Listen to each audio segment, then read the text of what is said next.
Hello. I know it's been a while, so before I get into the content of this video, I feel compelled to explain why the long absence. I mean, for those who might care, maybe no one does, but I'm going to do so anyways. Of course, you'll see a timestamp for when the video topic is starting, when, I actually talk about that topic of Rockstar fucking up, in my opinion, and everything. So yeah, fast forward to that if you want to, but if you want to hear everything else, please continue to listen, by all means.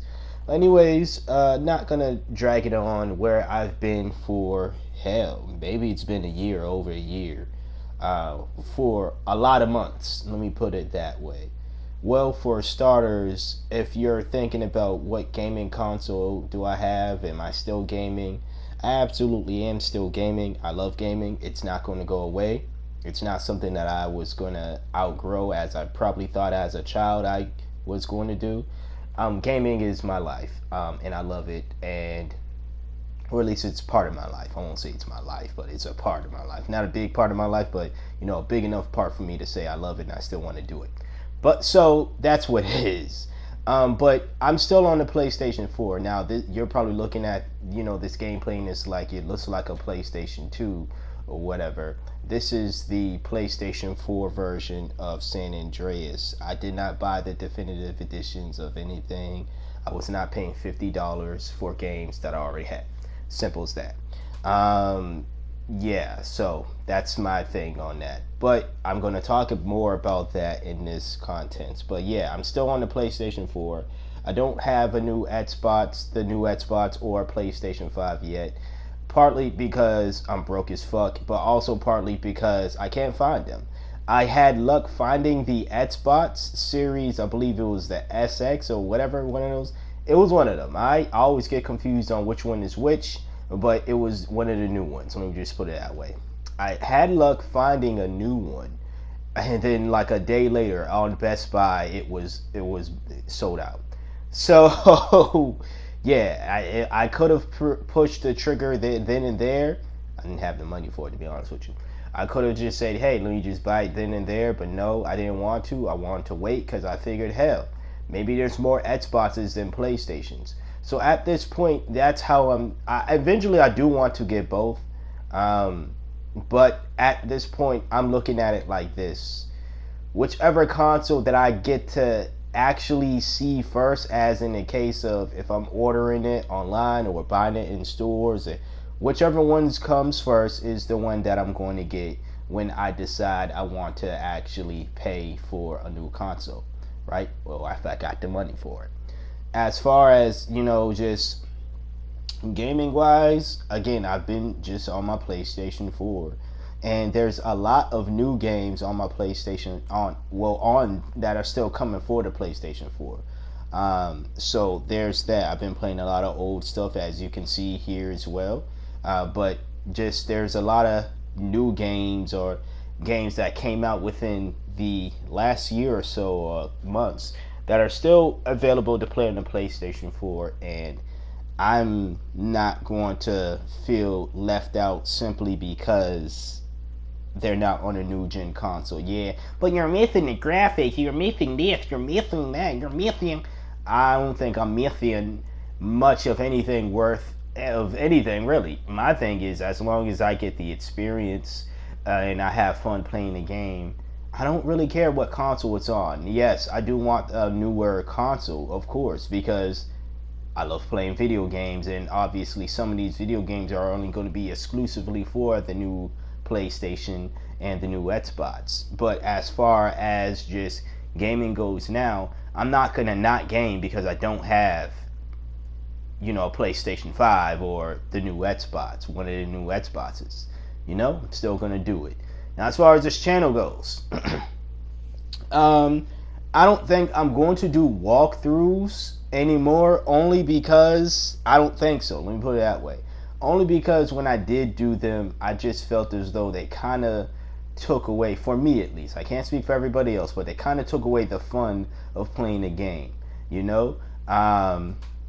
and it was just I'm the type of individual, obviously I like to enjoy what I'm doing for as entertainment, but I still want to do reviews. That doesn't mean the reviews are gonna stop. I mean, I started off doing reviews on this channel anyways, you know. So after I play a game, I'm gonna give my honest assessment on it, and that to me is still fun, just to share my thoughts about games, share my thoughts about various video game news situations that's going on. I've been wanting to talk about a lot of stuff and everything. Trailer reviews is something that I still want to do. It's just I have a fear of getting copyright struck or whatever. But I do remember I did a trailer review for, I believe this was FIFA, not the recent one, but the one that came out before. Was it FIFA 20? Either or. I did a trailer review for that, and I absolutely enjoyed that. And that's stuff that I want to do more here on this channel. So I don't want this channel to be dead. I know it's been deaded. I don't know if anybody's even gonna watch this video, or if anybody who's still subscribed to this channel are gonna still watch. But at the same time, it's just I'm gonna do it because I enjoy doing it. So that's pretty much it. I'm not gonna give you a big breakdown. I'll share one big news. I did move back in July. So yeah, moving was a big life-changing thing. So yeah, I didn't necessarily have the time to play video games then as well, especially when I just moved to somewhere and internet access and all this other stuff was was crazy. But I'm here now, and I'm here to talk about Rockstar and just my opinion on Rockstar games. I love Rockstar games, just like the many other fanboys, fangirl, fan peoples out there who love and enjoy Rockstar games. But I don't know how a lot of other people's fandom works. How my fandom works is I don't sugarcoat shit when it comes to the people or the entities that I love, or the entities and the people that I hate or dislike or whatever. I don't sugarcoat in general. And my thing is, honesty is the best policy, and honesty is how you show anybody, or just anybody really, that you truly love them or you truly care for them. Rockstar deserves all the honesty that I and anyone else can give to them. So with that being said, I'm honestly gonna say Rockstar has turned into that saying, you live long enough to become the villain, or something like that. Like the hero lives long enough to become the villain. The good guy lives long enough to become the bad guy. Shit like that. Yeah, that's Rockstar Games right now. They are the villains. They are the bad guys. Now, usually when that saying is said, I tend to look at the situation and I'm like, this is an odd situation to hate someone for, to, I guess, make someone out to be the villain for. But in this case, it's not odd at all. It's clear as day that Rockstar is responsible for anybody who might have sour feelings about them. I mean, look at the handling of the definitive editions of this game. It almost seems strategic in a way that they purposely fucked up, because one, it was a rushed release because of holiday season, but also it just seemed like, let's scam people into getting them to pay $50 for these old ass games. $50 that I didn't, for a game that you're watching right now, that I paid what, $3, maybe $14 the most years ago for. So yeah, and you're gonna say, well, the graphics is different, this, that, and the third is different, the trophies are different, yada yada yada yada. I don't really care about, I care about that stuff, but not enough for me to say it $50. Absolutely not. Look at the handling of this situation. Look at the handling of GTA Online. GTA Online has become one of the best and worst online gaming experiences I've ever had, and that is crazy. That is crazy to say. Now, you're probably thinking, well, you don't even do that much online gaming. Ah ha ha ha. You're right about that, but at the same time, I've been playing a lot of online gaming. All right. Well, I won't say it's one of the best and worst. One of, not but the best and worst probably. Well, the worst absolutely has to be Red Dead Online. That's still a Rockstar product though. So Rockstar is not escaping the criticism for their online experiences from their games, whether it be GTA Online or Red Dead Redemption 2. They're just not escaping the criticism. They're not escaping the criticism of how they're handling business when it pertains to voice actors, and they're not escaping criticism when it comes to just how they treat fans. And I've been really quiet, but because my stance has been the same, and a lot of the people who have spoke about Rockstar taking, uh, you know, suing fans simply for making their game look better because it makes them look bad.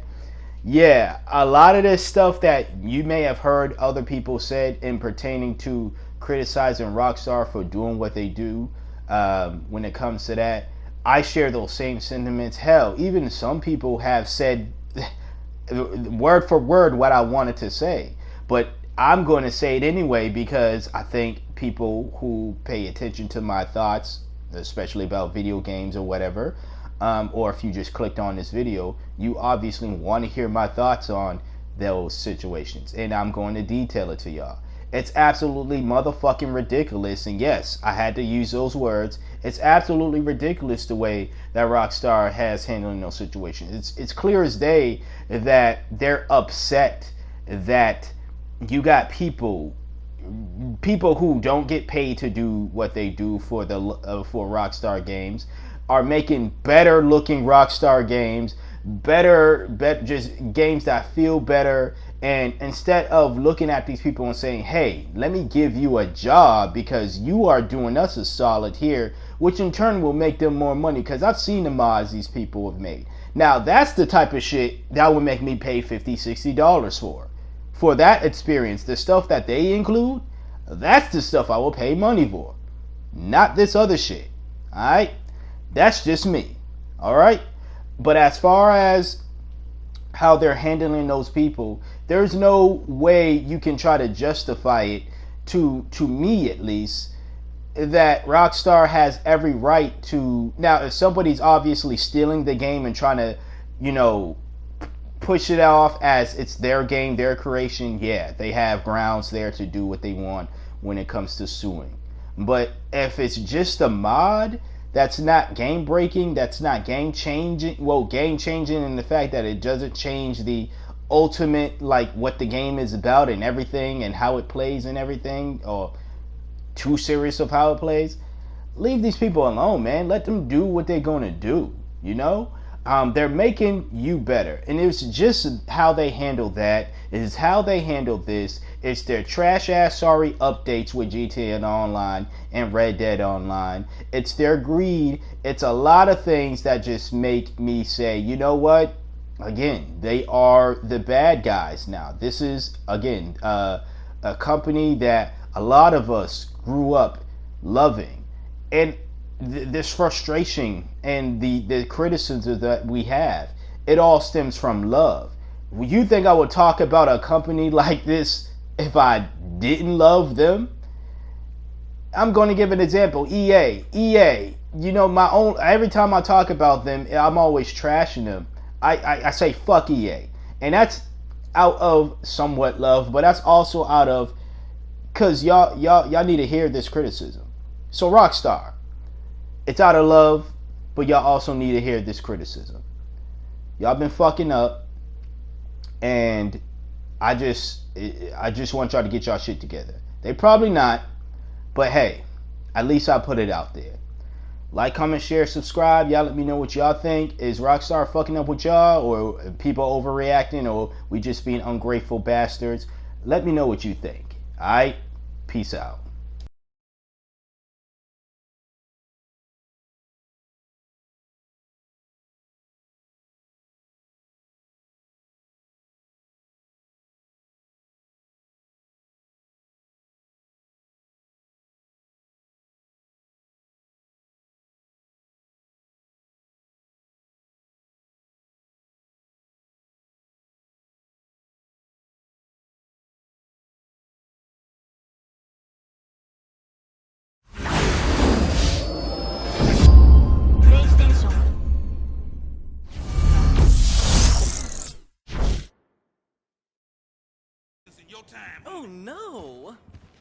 jerk.